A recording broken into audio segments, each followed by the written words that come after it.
On April 16, 2007, an American university student of South Korean descent discreetly brought a firearm onto the campus of Virginia Tech unbeknownst to anyone that morning. This young man harbored malevolent intentions and was on the brink of enacting a deeply tragic event in U.S. higher education history. Without warning, he opened fire on his fellow students, resulting in the immediate deaths of over 30 individuals and inflicting serious injuries upon another 29. This appalling event has since been referred to as the Virginia Tech Massacre, a grim distinction as the deadliest incident ever recorded at an American university. The actions of Seung-Hui Cho indelibly scarred not only the Virginia Tech community but also left a profound impact nationwide, particularly among those intimately connected to each victim. The question remains, who is Cho, and what could drive a seemingly promising young individual, known for his intellect and sharpness, to commit such an unspeakable act? In this video presented by Princess of Horror Channel, we delve into these very questions.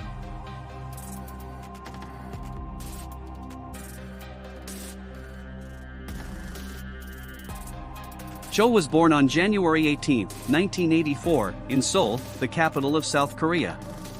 Unlike many individuals who turn to violence as a form of societal revenge due to mental illness or neglect, Cho's upbringing was characterized by a loving family environment that adequately met his psychological and material needs. His family persistently worked towards enhancing their financial stability and social standing to secure a promising future for him. Consequently, the Cho family made the significant decision to emigrate from their homeland in Asia to pursue what is widely known as the American dream. The Cho family permanently left South Korea when Cho was merely 8 years old, relocating to the United States of America, often regarded as the land of opportunity, with hopes of providing him with an improved quality of life and education. They were focused on ensuring that he would reap the benefits of living in such a prosperous nation but failed to consider one crucial aspect: his psychological health challenges exacerbated by language barriers since he did not speak English at all upon arrival.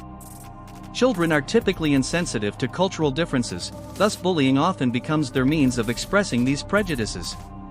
Tragically for Cho, this resulted in persistent harassment whenever he struggled with English language fluency mixed with Korean phrases, a situation that plagued much of his school life. Following the tragic events at Virginia Tech, several former acquaintances acknowledged how relentlessly he had been bullied during childhood, a factor they believed contributed significantly to his eventual perpetration of such an appalling crime.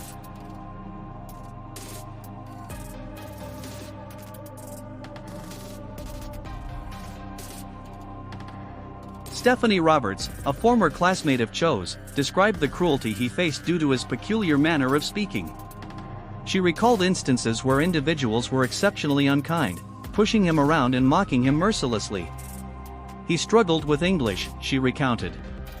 Once, they screamed at him to go back to China because he couldn't read a text aloud. Compounding his challenges, Cho was diagnosed with autism, which further isolated him and sometimes exacerbated violent tendencies. This relentless bullying significantly contributed to Cho's aggressive behavior. His interactions often involved harsh and violent language. During his elementary years, an alarming incident underscored the urgent need for psychological intervention, a need that went tragically unaddressed. One day, Cho set fire to a trash bin in his room and fixated on the flames as they consumed papers and waste inside it. Fortunately, disaster was narrowly averted before the fire could engulf the house and endanger its occupants. Despite this clear warning sign of profound psychological distress, Cho's parents did not recognize or address these issues at that time. After completing high school, he enrolled in Virginia Tech to study English literature. It was there that his mental health deteriorated noticeably. His classmates and professors soon became acutely aware of his severe psychological disturbances, issues so severe they occasionally bordered on madness.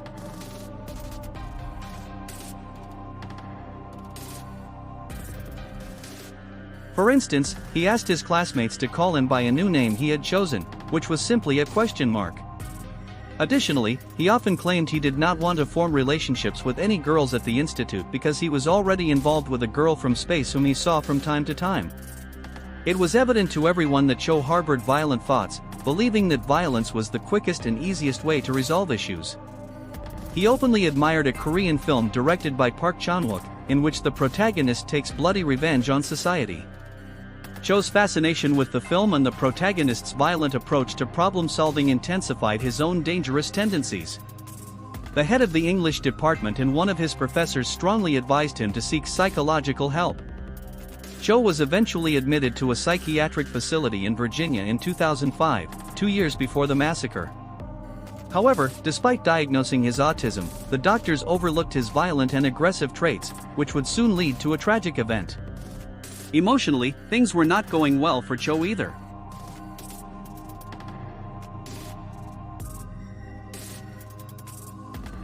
He had only been in one romantic relationship with Emily J., who was 18 at the time. The relationship ended quickly due to Cho's constant attempts to control her and his unbearable jealousy.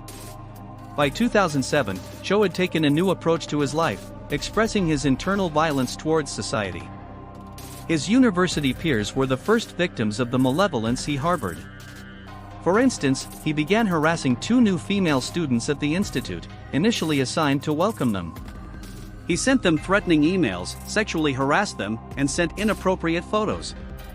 The situation escalated as he called them every morning, harassing them with obscene and inappropriate conversations. The girls eventually contacted the police to report Cho's persistent harassment. However, the police deemed a conversation with Cho sufficient to deter him from repeating his actions, considering it a heavy-handed joke between teenagers at the institute. Therefore, no official investigation was launched, and the incident was dismissed.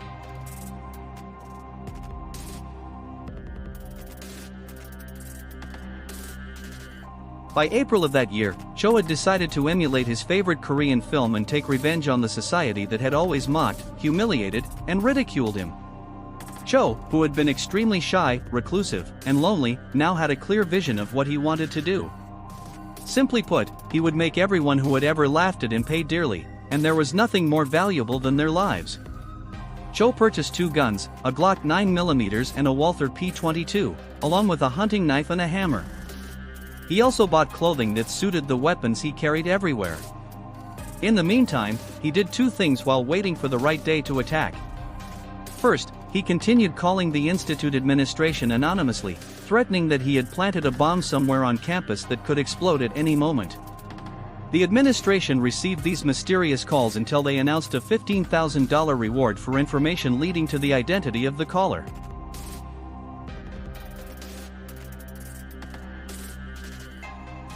The second action Cho took was to record videos in which he displayed his recently acquired firearms and articulated that he had finally mustered the resolve to exact retribution, aiming to restore his self-respect against a society that had persistently oppressed and rejected him without just cause.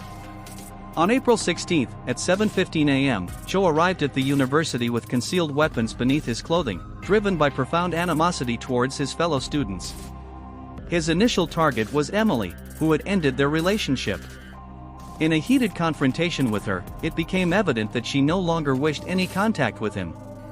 This provoked a reaction from another student named Ryan Clark. Before Ryan could intervene effectively, Cho drew a gun concealed under his attire and fatally shot Emily. As Ryan was about to call for assistance, Cho swiftly shot him in the neck, resulting in his immediate death. Following the murders of these 2 students, Cho proceeded to the university mailroom where he submitted a package containing videos recorded over the preceding days. In these recordings, he articulated his motivations for committing such heinous acts. His intent was for this package to reach NBC News so that his narrative could be broadcasted globally.